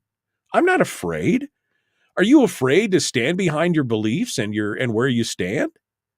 Are you that weak that you can't stand up there and hold your own positions on this? I've never seen, even in an ITA forum, some of the questions have been hard, but nobody's ever been treated uncivilly to my recollection. Miguel Ramirez, Tammy Wilson, and Jimmy Cash all attended, assembly candidates. David Gutenberg, who's an incumbent, he wrote a statement that said that there were, quote, too many rumors, not enough facts concerning questions on policies. So again, he doesn't want to answer. The Democrats, they just think that no, we're just not going to participate because we don't like the questions. We don't like to be questioned. So we're just going to do that.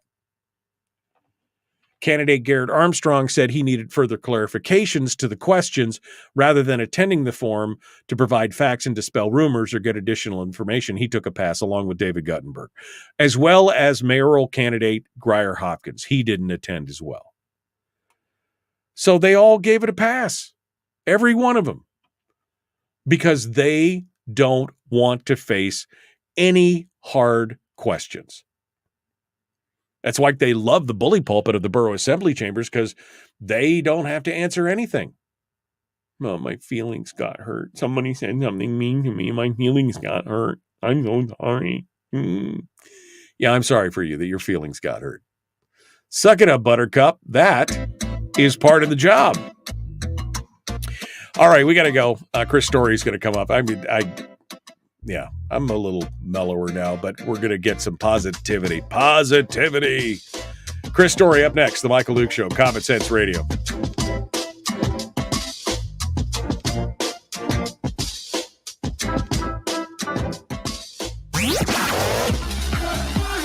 Our light, our guide, and our trusted friend.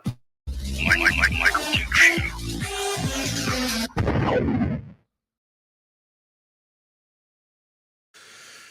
Oh, yeah. All right. I'm scrolling through here to see what else we get.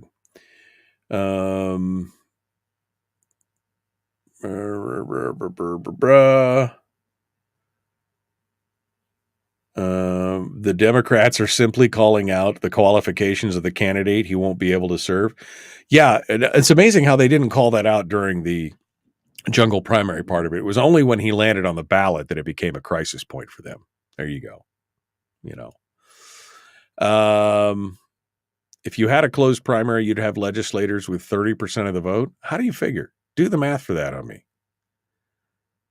Do the math. Brian says he's ranking Hafner. Yeah, I like it. Let's see. Please, Fairbanks. Says, please, Fairbanks, not Grier. Yeah, that's going to be an interesting race. Let's put it that way. Fat Ray over on YouTube says they're using the strategy Joe Biden pioneered in 2020, the basement strategy. And that is true. They think that if they just, talk to their people, go into their echo chambers, don't face anything else, don't do any interviews, don't do any, nothing in anything that is even quasi hostile. They're going to take it even, This wasn't an issue until Nancy bailed out, says Harold. Yeah, well, it wasn't an issue really for anybody.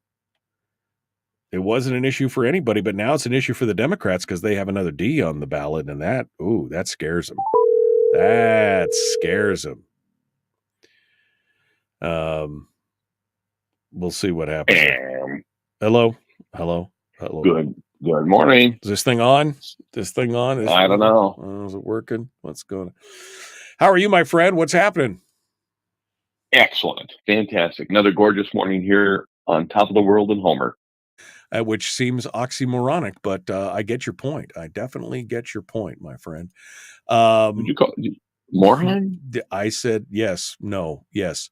All right. What be the happy today, my friend? How are you filling us with positivity and lightness and joy? What is your lesson for us today? What will we be learning? Oh, sensei, a guru of positivity. What will we be learning in our life coaching lesson? The thought du jour is the difference between bakers and takers.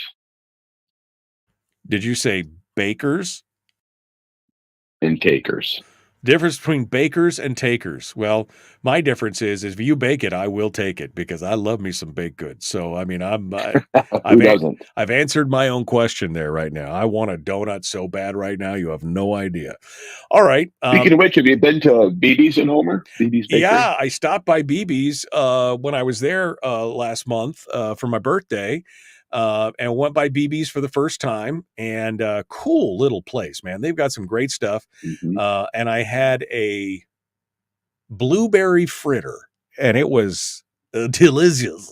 Ooh. It was delicious. I've never even heard of such a thing. Yeah, it's like a whole new world. Yeah, they had apple fritters, and they had some kind of and then they had blueberry fritters, and I'm like, I will take one of those, thank you. And it was really good, nice, comfortable, clean. It was a great little joint there. I enjoyed it. And they were busy, man. They were busy while we were there. They had a lot of folks coming in and getting some coffee and grub, donuts, biscuits and gravy. They had some biscuits and gravy and some other things there that they were doing. But yeah, absolutely great little place. It's the first time I'd ever been there. They just opened recently, so it's the first time I ever get a chance to check it out. But it's a great hot spot on your way out to the Spit there if you're going to go out there swinging by BB's and enjoy yourself. All right, so the difference between bakers and takers. What's been happening with you, Mr. Story? Just got back from a wonderful retreat with my some family members on the Kenai River, and you can rest assured that we did not do anything detrimental to the silver population. We let them be. We only took one. I just want to know by choice. Did you bring banjos? Because What are you saying? What are you saying? Are you implying that I come from a family of redneck backwood? What are you saying, boy? You got it right pretty wow. Wow. I come here by choice. You understand that, right? Like, this is a community service. I'm not compelled by the courts to show up here and This take is this. this is a charity. You have to admit it. This is a charity thing. Yeah, I do write it off, by the way. Yeah, I do write okay, this that's off. good. I declare it every year. Oh man. All right. Well, good. Well, we're 30 seconds. We're 30 seconds out, so we're going to be back here in just a minute. Don't go anywhere. The Michael Duke Show continues. Comments. I couldn't help it, folks. I just could not help myself. That's what it was all about. Let's get to it. Chris Story, the man from Homer, our weekly life coaching lesson. The Michael Duke Show. Common sense, liberty-based, free thinking. Share wherever you are. Share, like, subscribe, ring the bell. Let's do it.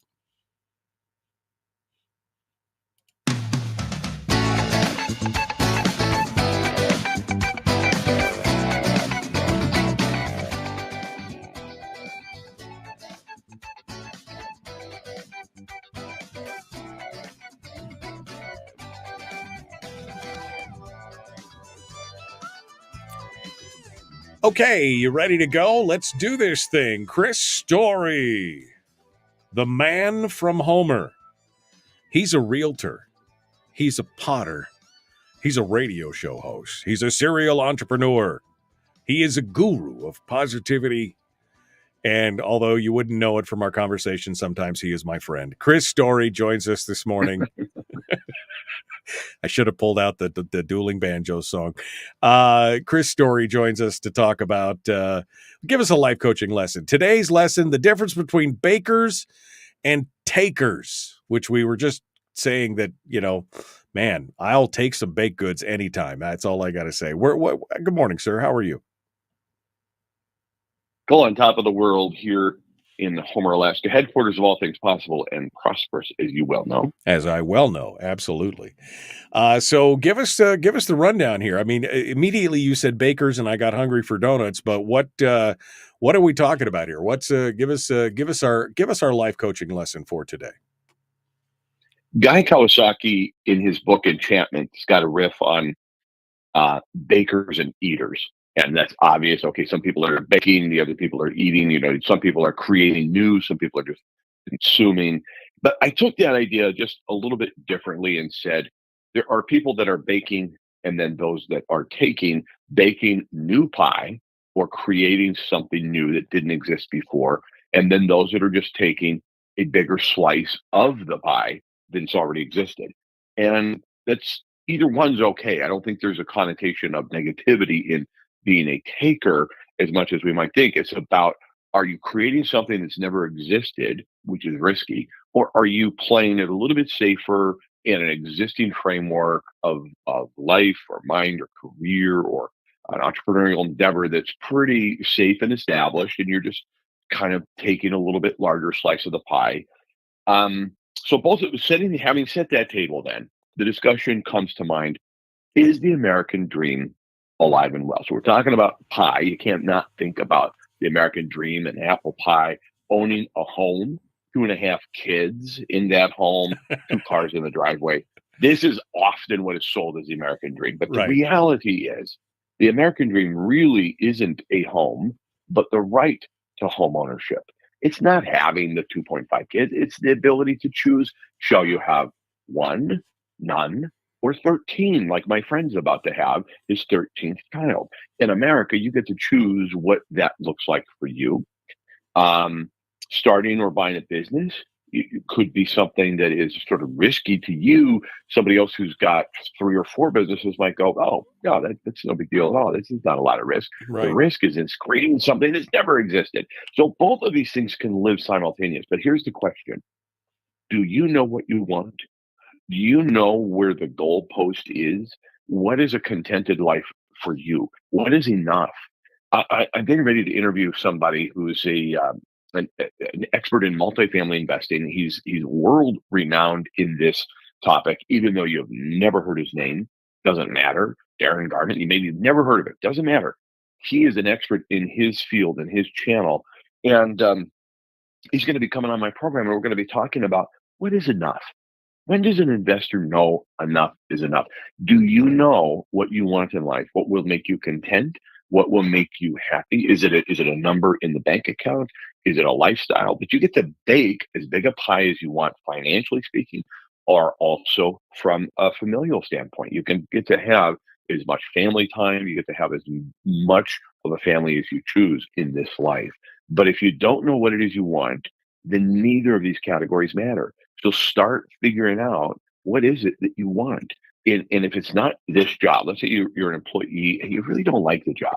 You do it. It's too late in the dance to call her ugly, as my friend Mark Halpin says. So what are you going to do? You stay for another 2 to 3 to 5, 10 years to get the pension or get the retirement or reach a certain age. Fine.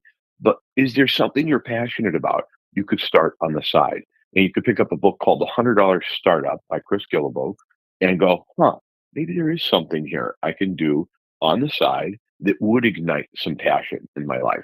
Or it could just be a hobby. It could be something else. But if you don't know what it is you want, then what if you're already there? So the idea of baking a new pie might sound really exciting. Or I just want to take a little bigger slice of what's already out there. We talk a lot about my book because I constantly bring it up. Yes, you do. Anyway, that's the come on, that's the cornerstone of capitalism, is shameless self-promotion. That is the cornerstone of capitalism.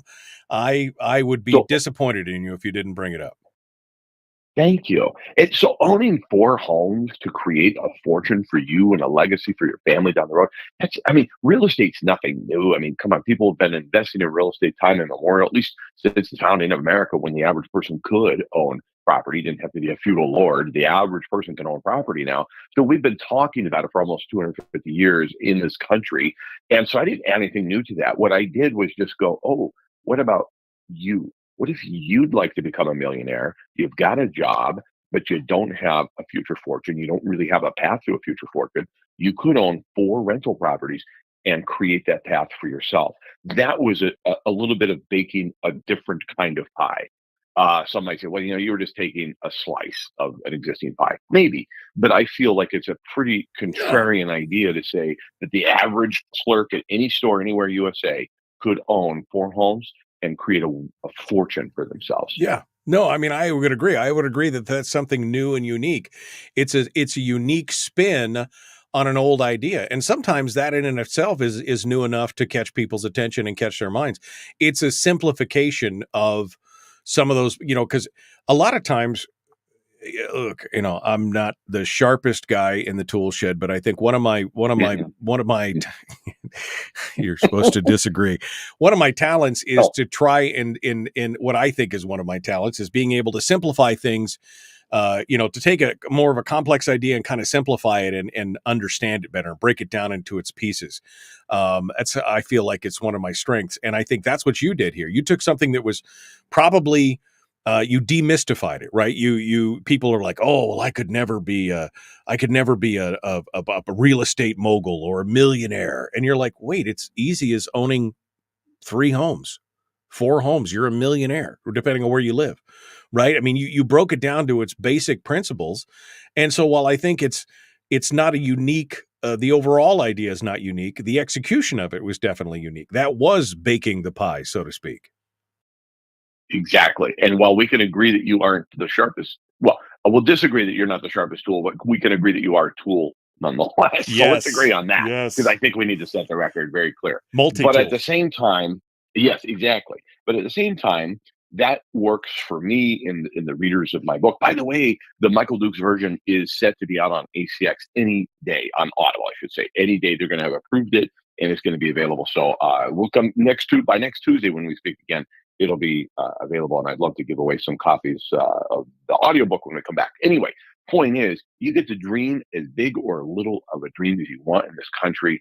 The American dream is alive and well. You can bake a new pie, or you can take a bigger slice of one that's already out there. You get to choose. But ultimately, at the end of it all, when you're old and gray, looking back from your rocking chair, what will have been the most satisfying part of your life? What is the goal?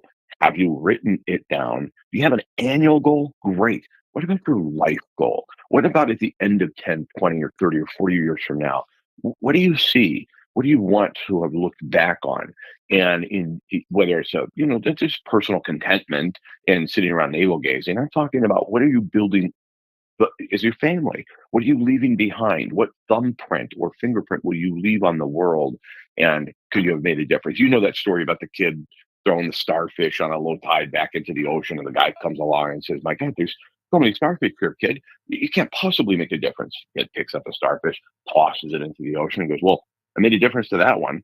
And he continues on.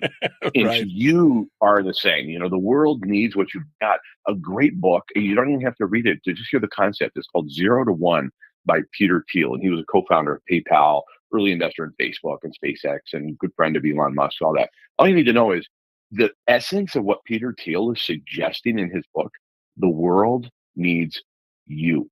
The world needs your idea. The world needs you to make this a better place. So if you're looking for contentment in life and you don't really know what you want to do, start reading. There's a million books out there you could read on everything from personal contentment to one of my favorites, and I keep it really close to my hand whenever I'm in my library. It's called The Game of Life and How to Play It by Florence Scovel Shinn. She wrote that in like 1911. And it's still relevant. She left her fingerprints on the world. Maybe you start a blog. Maybe you start contributing to the Michael Duke program, or maybe you start your own podcast, or you just, maybe that's none of that's for you. But you want to bake a different kind of pie, go for it. Start in a small way. You don't have to risk it all. You don't have to remortgage the house. You can start with something small. But understanding what it is you want in the end is going to make all the difference of where you begin. I mean, I like the idea of supporting the show. I mean, I think that's a great, you should all look into your hearts and decide whether or not you should support the show on Patreon, patreon.com/Michael Duke Show. But no, I mean, I agree with you. And there are so many good books. It was funny. I was cleaning out something in the garage the other day, and I opened up a little, one of those little plastic shoe boxes that you used to organize stuff. And it had a bunch of junk in it. And I reached in there, and there was an old ratty copy. And it was a little tiny copy that I bought many years ago of the book As a Man Thinketh. And it was old and torn, and some of the pages were falling out. But I remember I used to carry that around with me. And when I had a minute, I would read through that book. That book has done more for me in all my years. That little 50-page book, or whatever it was, depending on how small it was, is done. But there are tons of books out there. The Greatest Salesman in the World, The Millionaire Maker, the Backyard Millionaire, the Think and Grow Rich, the whatever. There are books out there that will inspire you to do something different, and we should be reading it. Go ahead and do it. It is find something that sparks your interest and get it done. You got about 60 seconds here, Chris. Give us your final thoughts. Read and write. Write, even if it's a journal or something you want to leave behind and you never intend to publish it. Great, no problem. The Shack was written that way. It became a many million best-selling book. He just wrote it for his kids. He just wanted to leave his kids a message, but it got so popular by accident he couldn't help but sell 25 million copies at this point. So you never know. You don't have to sell it, but maybe you should write something for a future legacy as well. All right. Well, Chris Story, as always, my friend, thank you so much for coming in. Bakers and takers, you could be a little bit of each, even, maybe, or a backyard millionaire. If you want to be a backyard millionaire, go to ilovehomeralaska.com and pick up a copy of the book. You can find it on Audible, along with a companion piece, The Millionaire Maker. Chris Story, thank you, my friend. Appreciate you coming on board. My pleasure. Thank you. As always, folks, we appreciate you. We will see you guys tomorrow, 6 a.m., The Michael Duke Show, Common Sense Radio.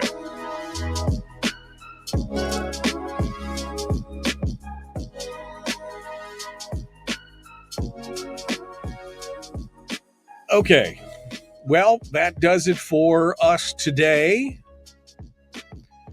We are going to be back tomorrow, I believe, with some Mike Shower. I know Ben Carpenter is also going to be coming on this week. And some other people as well, probably. So, be kind. Love one another. Live well. Share, like, subscribe, ring the bell. Support us on Patreon if you want to help support the show. A few bucks a month. Price of a cup of coffee a month. Helps out the show no matter what you do. We appreciate you guys coming in. We will see you tomorrow, The Michael Duke Show.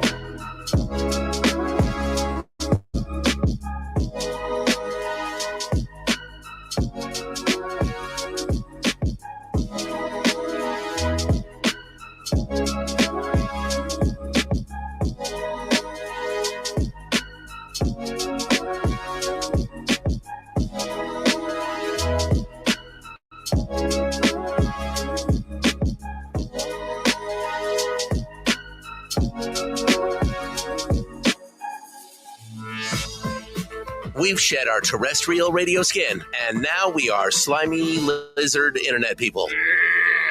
It's the Michael Duke Show.